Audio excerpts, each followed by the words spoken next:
The celebration begins. Starting tomorrow, you can set off fireworks during certain hours in the evening, but before you do, there are some things you need to know to keep you and your family safe.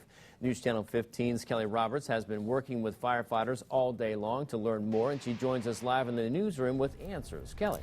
The #1 way to make sure you're staying safe, don't set them off at all and visit the professional fireworks displays planned in your area. However, fire officials know the 4th of July season is a special time for families, so there are a few things you should know. Fireworks are festive and oftentimes beautiful and impressive, but they can turn dangerous either by causing injury or starting a fire.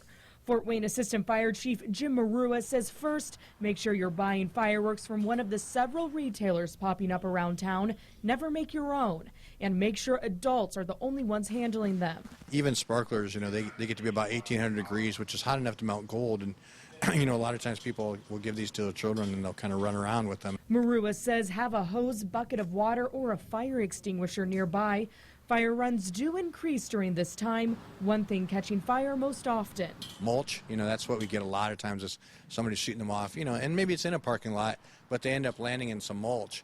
And the mulch catches fire, so we end up having to come out and put the mulch fire out. Also, Marua says be a considerate neighbor. By law, you can shoot fireworks from June 29th to July 3rd from 5 p.m. until 2 hours after sunset. Then on the 4th of July, the hours are from 10 a.m. until midnight. Then back to 5 p.m. to 2 hours after sunset from July 5th to July 9th. You also want to make sure that, you're going to let your neighbors know what you're doing. So be considerate of your neighbors when you're lighting fireworks off because they land someplace and they may land on their property. If you do want to go out and watch one of the planned fireworks displays, we have a list of shows for Northeast Indiana and Northwest Ohio up right now on Wayne.com. Kelly Roberts, News Channel 15.